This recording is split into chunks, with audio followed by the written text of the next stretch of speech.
Bom, meus amados irmãos, mais uma vez aqui para continuarmos esse nosso bate-papo sobre a grande tribulação, ou melhor, se a igreja passará ou não pela grande tribulação.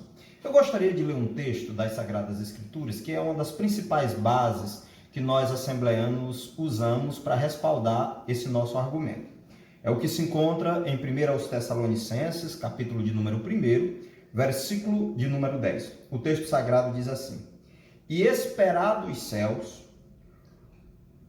a seu Filho, a quem ressuscitou dos mortos, a saber, Jesus Cristo, que nos livra da ira vindoura. Ora, meus amados irmãos, o grande segredo que nós cremos que pode livrar o homem de passar pela grande tribulação é exatamente esse: o Senhor e Salvador Jesus Cristo. Todos nós sabemos que Israel também é povo de Deus, que Israel tem uma história, e uma história linda no relacionamento entre Deus e esse povo. Essa história é uma das histórias que perdura durante vários e vários séculos. São séculos de história, de relacionamento. Mas Israel, segundo as Escrituras, vai passar pela grande tribulação. Exatamente por conta desse detalhe: rejeitar o Senhor e Salvador Jesus Cristo. Israel não reconhece Jesus como o Messias. E é exatamente esse o ponto. A igreja não passará pela grande tribulação, não é pelo seu mérito, mas pelo mérito de Cristo na cruz do Calvário. No Evangelho de João, capítulo 1, versículo 11 e 12, o texto sagrado diz assim: Veio para os seus, e os seus não receberam. Mas agora, todos quanto receber, deu-lhes o poder de serem feitos filhos de Deus, a saber, aos que creem no seu nome. Então, o motivo pelo qual nós cremos que a igreja não passará pela grande tribulação é exatamente o fato de que a igreja crê no Senhor Jesus como Salvador, como Senhor de sua vida. Por isso a igreja não passará pela grande tribulação. Perceba que esse texto é claro. A ira vindoura, a ira de Deus sobre a humanidade, como nós já mencionamos em vídeos anteriores, ela virá. O cálice da ira de Deus está enchendo. E está enchendo exatamente por isso, porque a humanidade tem pecado desde que passou a existir. O homem confronta Deus, agride a Deus, e exatamente por isso que Deus vai punir a raça humana. Mas antes da punição, ele mandou salvação. E a salvação reside na pessoa bendita de Jesus, o Salvador do mundo. E Jesus veio exatamente para isso. O Evangelho de João, capítulo de número 3, e o verso 16, um versículo extremamente conhecido de todos aqueles que leem a Bíblia, diz que Deus amou o mundo de tal maneira que enviou o seu Filho unigênito, para que todo aquele que nele crê não morra, mas tenha a vida eterna. Por que nós acreditamos que a igreja não passará pela grande tribulação? Exatamente por este ponto. Jesus Cristo, aquele que é capaz de nos livrar da ira vindoura.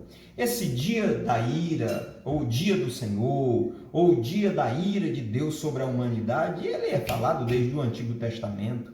Deus jamais, pela justiça que tem, nós temos senso de justiça, Deus não tem senso de justiça, Deus é justiça. Para Deus, pecador é pecador, para Deus, transgressor é transgressor, e para Deus, o salário do pecado é morte.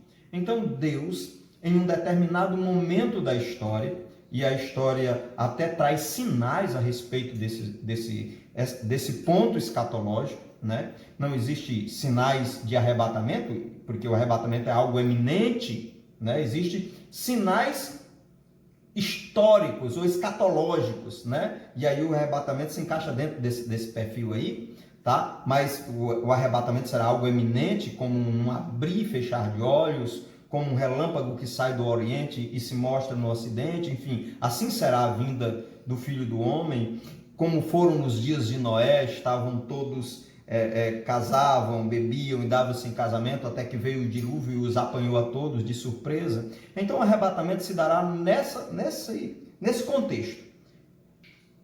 Entenda o que nós estamos repassando aqui. Deus está irado com a raça humana, mas antes de condenar, deu a ela uma oportunidade. O Senhor e Salvador Jesus Cristo, capaz de livrar o homem da ira vindoura. O escritor, o Antigo Testamento, eu vou generalizar por uma questão de tempo, mas o Antigo Testamento, inclusive, nos traz uma série de advertências a respeito desse dia do Senhor. O texto diz assim: por que vocês querem esse dia do Senhor? Por que vocês desejam, pedem o dia do Senhor?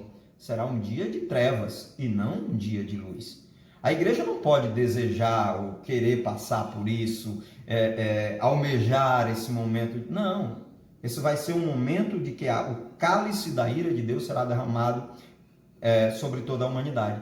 Mas para livrar desta ira de Deus que virá sobre toda a humanidade, Deus enviou o seu Filho Jesus. Essa é a principal base assembleiana para respaldar esse argumento.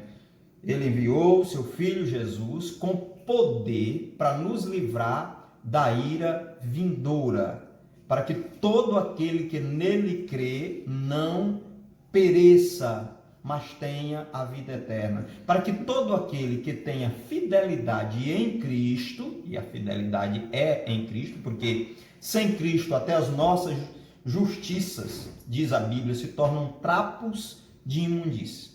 Até as nossas virtudes se tornam trapos de imundície. Até aquilo que você faz de bom na terra, diante de Deus, é trapo de imundície e não serve em hipótese nenhuma para lhe livrar de nenhum tipo de condenação. Mas ele enviou Jesus, que nos livrará da ira vindoura. Em Cristo, somos agora libertos, livres e vou colocar a expressão, somos imunes a este mal da ira. Porque a ira de Deus viria sobre toda a humanidade. Não há um justo, a Bíblia diz assim, não há um justo, não há um sequer. Mas a justiça de Cristo, que Jesus morreu para nos perdoar os pecados, a justiça de Cristo prevalece sobre as nossas iniquidades, que ainda que sejam como a escarlate, ou vermelha como carmesim, se tornarão brancos como a neve. Então, principal argumento, o porquê que nós não passaremos pela grande tribulação. Ponto 1, a tribulação é o derramar da ira de Deus. Ponto 2, Jesus veio para que o homem fosse livre da ira de Deus. A Escritura diz, não temei o homem que mata apenas o corpo, temei a Deus, que mata o corpo e pode lançar o corpo e a alma no inferno. Então, esse Deus justo, poderoso, é capaz de destruir, de condenar, de sentenciar a raça humana. Mas uma das facetas do seu caráter é o amor. E o amor reside na pessoa bendita de Jesus e a justiça reside na pessoa bendita de Jesus. A justiça por quê? Porque Jesus morreu. Então, morreu para pagar a conta, quitou o débito. Uma conta paga não precisa ser cobrada duas vezes. E ponto 2, porque Jesus amou. Jesus é a expressão maior do amor. E ele é quem nos livra da ira vindoura. É importante que a gente diga, e eu repito o que já falei nos vídeos anteriores, é que princípio de dores a igreja enfrentará, tribulações, aflições, enfim, perseguições. Isso não é o derramar da ira de Deus. Em muitas vezes, em muitos dos casos, isso é na realidade esse sofrimento da igreja é na realidade as marcas de Jesus, do ministério de Jesus. Paulo dizia, ninguém me importunes, eu trago no meu corpo as marcas de Jesus, eu estou agora sendo oferecido em sacrifício pelo Senhor Jesus. Então nossos sofrimentos, nossas batalhas, boa parte delas é até por amor à obra, nossas aflições, nossas agonias, mas quando nós formos arrebatados daqui, diz a Bíblia que o Senhor limpará dos nossos olhos todas as lágrimas. Então, a grande tribulação, a grande confusão é essa, porque parte daquele povo que tem história com Deus vai passar pela grande tribulação. Israel vai passar pela grande tribulação, até que eles reconheçam o Messias, até que eles reconheçam em Jesus todas as características do Filho de Deus, do enviado de Deus. Enquanto eles não reconhecerem essas características, eles não serão salvos.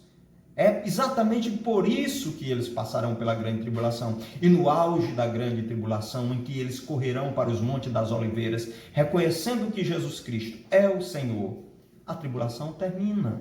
Jesus virá para eles e os livrará dos seus inimigos, porque neste momento escatológico ali, eles estarão cercados.